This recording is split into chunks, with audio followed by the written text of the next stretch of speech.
Sir फरमाए दीजिएगा, आप लोग एमओयू साइन कर रहे हैं, ताशकंद में धड़ाधड़ नई इन्वेस्टमेंट के लिए कोशां हैं, लेकिन back at home sir domestic instability जो है वो थमने का नाम नहीं, ख़त्म नहीं हो रही है। अपोजिशन की तहरीक तहफ़्फ़ुज़ आईन पाकिस्तान के ज़ेर इंतज़ाम 2 रोज़ा कौमी कॉन्फ्रेंस का हुकूमती इजाज़त ना मिलने के बावजूद इनेकाद तो हो गया, लेकिन बहुत ज़्यादा इधर यूएन क्राई मचाई गई है कि आप लोग आइन, जमहूरियत और बेहतरी के नाम के ऊपर इतना डरते हैं कि ऑपोजिशन को इकट्ठे होने की इजाज़त नहीं दी जा रही है हुकूमत की तरफ से।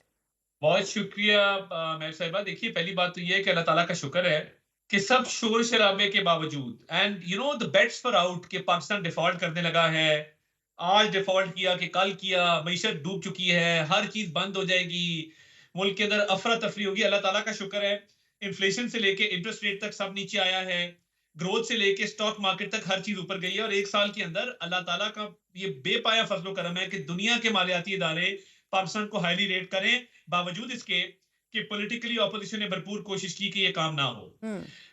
अभी अजरबैजान में $2 बिलियन की इन्वेस्टमेंट तकरीबन फाइनल हुई है, उनके अपने प्रेसिडेंट ने अनाउंस की है। बाकू एक अपकमिंग डेस्टिनेशन है दुनिया की, पाकिस्तानी सैर के लिए भी जाते हैं, रोजगार के लिए भी जाते हैं। और उसमें वो आ रहे हैं अगले महीने और वो अग्रीमेंट सब साइन करेंगे और 2 बिलियन को रोल आउट करेंगे। सेम विद ताशकंद, हम गए, उज्बेकिस्तान में बड़ी इज्जत हुई, पाकिस्तान की इकोनॉमी की तारीफ उनके प्रेसिडेंट ने की और कहा कि हम स्ट्रेटेजिकली आपके साथ आगे बढ़ेंगे और $2 अरब की ट्रेड बढ़ाएंगे। अभी $400 मिलियन के ऊपर है। देखिए, ये वो नन्ही मुन्नी ऑपोजिशन जो शायद अब्बासी साहब के घर में एक इकट्ठ करके प्रेस कॉन्फ्रेंस करते हैं, किसी ने रोका इनको, किसी ने कहा कि ये मत करें, कोई उनके घर पे गया, दस्तक भी दी, इधर प्राइम टाइम के ऊपर साइड विंडो के ऊपर उनकी प्रेस कॉन्फ्रेंस चल रही थी, किसी ने फोन किया कि ये मत चलाएं। मैं ये समझता हूं कि ये हवा क्रिएट करने की कोशिश कर रहे हैं। ये इतने इंपॉर्टेंट कभी भी नहीं थे कि इनको इजाजत ना दी जाए। किस होटल में करना है अपना इकट्ठ, आ जाएं, बताएं किस हॉल में ये करना चाहते हैं। ये कि जी हमें हॉल की इजाजत नहीं मिल रही, हमें कोई कह रहा है कि यहाँ ना करो वहां ना करो। भाई, आप शायद अब्बासी साहब के ड्राइंग रूम में 4-5 दफा ये कट कर चुके हैं। आप कभी कहीं जाते हैं, कभी कहीं जाते हैं, कोई रोक टोक नहीं है। तो ये अपनी इंपॉर्टेंस इंक्रीज करने का एक बहाना है। अगर इनको कोई प्रॉब्लम है तो मुझे बताएं, मैं हल कर देता हूँ। ये किस हॉल पे इनको इनकार हुआ, किसने इनकार किया, ये सारे बहाने हैं। इनके पास स्ट्रीट पावर है नहीं।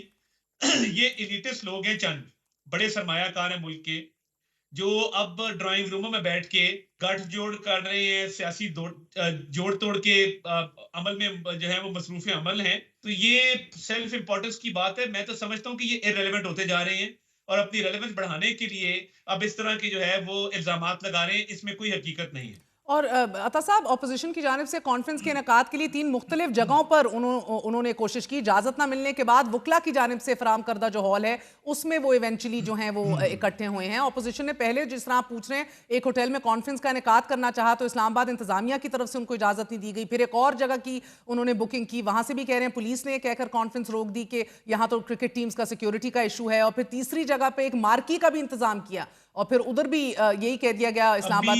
जी। अभी शायद अब्बासी पिंडी गए हुए थे, वहां पे उन्होंने एक ज्वाइनिंग की, दिन दहाड़े की, सड़क ब्लॉक करके की, किसी ने नहीं रोका उनको। तो ये अब देखे ना, पाकिस्तान में चैंपियंस ट्रॉफी चल रही है, आप सीरीना होटल में नारे लगाएंगे और वहां पे सियासी कट करेंगे तो आपको कौन करने देगा? जब भी मुल्क से बाहर से कोई सरबरा आता है तो इनको तभी याद आता है कॉन्फ्रेंस करना। एससीओ हो रही थी, उन्होंने कहा हम जो है इस्लामाबाद धरना देंगे। बेलारूस के प्रेसिडेंट आए तो उन्होंने मुझे गाड़ी में पूछा कि minister information, what is this? मैंने कहा जी प्रोटेस्टर्स हैं हमारे। उन्होंने कहा हम तो इजाजत नहीं देते अपने मुल्क में कि रेड जोन के अंदर एक गैर मुल्की प्रेसिडेंट आया और इस तरह का कट वहां पे हो जाए। अब चैंपियंस ट्रॉफी को डिस्टर्ब करना चाहते हैं। ये सारी मूव कम समझते हैं। मेहरबानी करें, अच्छा हॉल ले लें। मार्की मार्की की जरूरत नहीं आएगी, मार्की 400-500 बंदे की होती है, ये टांगे की सवारियां हैं। इनको चाहिए कुछ छोटी कमेटी रूम कहीं पे करवा लें, बड़े अच्छे तरीके से इनका जो है वो अल्लाह के फजल से इजलास हो जाएगा। और क्या हुआ अता साहब कि शाहिद खान अब्बासी आपके खिलाफ हो गए, महमूद खान अचकजई आपके खिलाफ हो गए, मौलाना फजल रहमान आपके साथ खिलाफ हो गए? कुछ तो गलत कर रहे होंगे आप। देखिए, मैं ये समझता हूँ मौलाना साहब से हमारा आज भी बड़ा इज्जत एहतराम का तकरीम का रिश्ता है। हम अभी उनके घर गए हुए थे, उनकी तीमारदारी के लिए बड़े अच्छे माहौल में बातचीत हुई। हमारे फितरी वो जो है वो, मैं समझता हूँ हमारे फितरी तौर पे वो हमारे एक अलायंस मेंबर हैं, फितरी तौर पे हमारे इत्तेहादी हैं, तो वहाँ कोई इशू नहीं है। महमूद खान अचकजई साहब को मुझे नहीं समझ आती कि इस हुकूमत से क्या प्रॉब्लम है।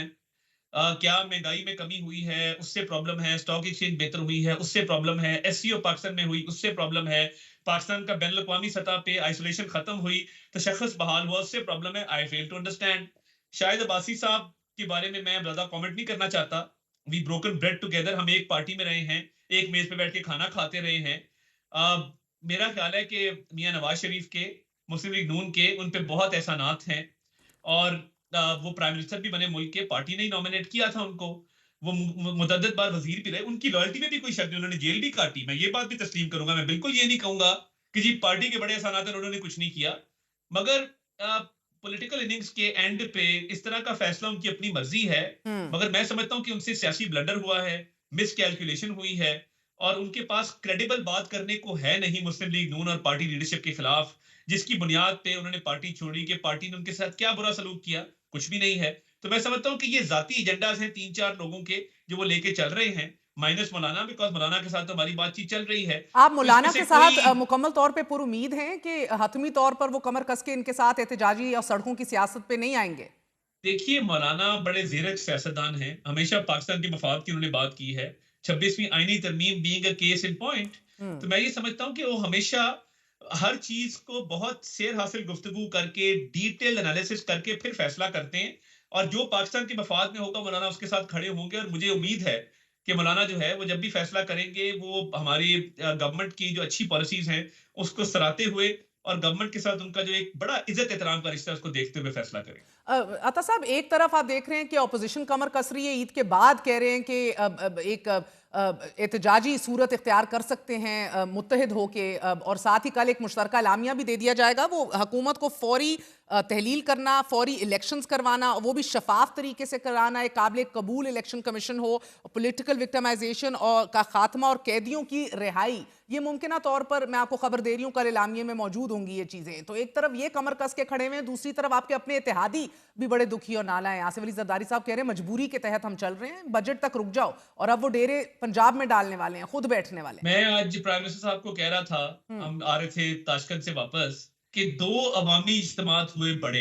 एक नारोवाल में हुआ और एक डेरा गाजी खान में हुआ। डेरा गाजी खान में अवाम की बहुत बड़ी तादाद थी, नारोवाल में अवाम की बहुत बड़ी तादाद थी, हजारों का मजमा था। तो ये मुझे बताइए, ये लोग क्यों निकले? क्या इनको लाया गया? ये लोग तब निकले जब इन्होंने देखा कि इकोनॉमी बेहतर हो रही है। 1 साल बाद निकले ना। शायद ये 6 महीने पहले, 5 महीने पहले ये उस तरह से ना निकलते। लोगों ने देखा है कि एक उम्मीद पैदा हुई है, और लोग निकले हैं। ऑपोजिशन ने सवाबी में जलसा किया, अपनी हुकूमत है, अपना प्रोविंस है, अपना जिला है, लोग इकट्ठे नहीं कर सके। आप कंपैरिजन कर लें कि सवाबी का जलसा, डेरा गाजी खान का जलसा, आपको पता लग जाएगा कि कौन कितने अच्छा, पानी वैसे में है। अता साहब, बार बार सेनेटर वाडा साहब की हर जो पेशन गोई होती है वो दुरुस्त साबित होती है। वो कह रहे हैं कि ना चीफ मिनिस्टर गंडापुर रहेगा, और ना ही ये इनका चेयरमैन बैरिस्टर गोहर रहेगा। मगर forget barrister Gohar for a minute, बड़ा तगड़ा नैप का केस गंडापुर साहब के खिलाफ भी तैयार हो गया। ऑपोजिशन कमर कस रही है, क्या आपकी हुकूमत पहले जाएगी इनके इरादों के मुताबिक, या आपको लग रहा है गंडापुर साहब चीफ मिनिस्टर नहीं रहेंगे पहले? नहीं, मुझे ना इसमें, मेरा इसमें और एनालिसिस है। मैं सियासी वर्कर हूँ। मैं ये नहीं जानता, ये जो फ्यूचर की एक होती है ना, शेख रशीद साहब जिस तरह करते थे कि जी ये होगा, फलां कुर्बानी से पहले कुर्बानी, हम्म। ईद से पहले फलां। मैं I don't know these gimmicks, मुझे आते नहीं है। मैं बड़ा टू द पॉइंट एक आदमी हूँ। मैं ये ज़रूर जानता हूँ बतौर सियासी वर्कर के, कि जो तरीके इंसाफ इंतशार का शिकार है, तक़सीम का शिकार है।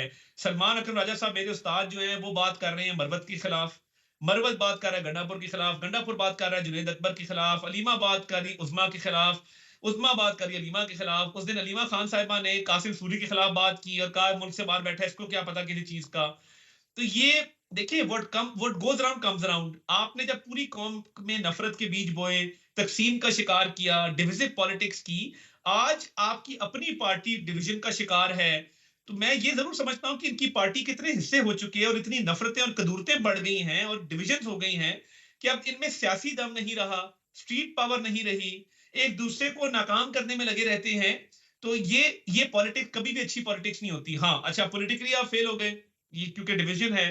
आप अगर अच्छे एडमिनिस्ट्रेटर होते, और आप बाकी सूबों के मुकाबले में मुराद अली शाह का मुकाबला करते, मरियम नवाज का मुकाबला करते, हेल्थ में, एजुकेशन में, स्पोर्ट्स के शोबे में, मुख्तलिफ शोबों में आप नए रिकॉर्ड कायम करते, केपी में हमें समझ आती। वो भी आप नहीं कर रहे। एडमिनिस्ट्रेशन गवर्नेंस का भी फेलियर, पॉलिटिकल भी फेलियर। तो he is destined to doom इंशाल्लाह ताला, जो मुझे नजर आता है। अच्छा, और सर इस सारी सूरत हाल में आप बिल्कुल अननर्व नहीं हैं। आपको लग रहा है कि चाहे वुकला नाला और दुखी हों, चाहे ऑपोजिशन दुखी हो, पीपल्स पार्टी के ऊपर आपने अभी तक कमेंट नहीं किया सर, अभी तक काफ़ी इस हवाले से दिल टूटे हुए हैं, वो तो साथ रहना ही नहीं चाहते, मजबूरी करार दे रहे हैं आसिफ अली जरदारी साहब। मजबूरी है क्या?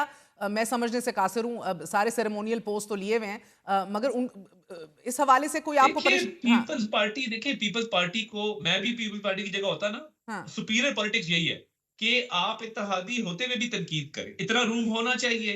और हम भी फराख दिली से उसको तस्लीम करते हैं, दिस इज पॉलिटिक्स, तो और एक सुपीरियर परेशान नहीं हैं आप पॉलिटिक्स है। लोग? नहीं, बिल्कुल नहीं है, हमारा उनसे भी बड़ा इज्जत एहतराम का रिश्ता है, और बिल्कुल उनकी सुपीरियर पॉलिटिक्स है, वो जरूर करें, मैं उसको वेलकम करता हूं बल्कि। और जो वुकला वाली आपने बात की, देखिए मेयर साहिबा, वुकला की हमेशा से दो ग्रुप रहे हैं, एक हामिद खान ग्रुप और एक आसमा जहांगीर ग्रुप। इन ग्रुप्स की कभी एक ऊपर कभी दूसरा ऊपर, और कुछ बार वो जीतते हैं कुछ हम जीतते हैं, ये चलता रहता है दोनों ग्रुपों के दरमियान। तो ऐसा नहीं है कि वुकला की ओवरवेलमिंग मेजोरिटी पूरी एक साइड पे खड़ी है, ऐसा बिल्कुल नहीं है।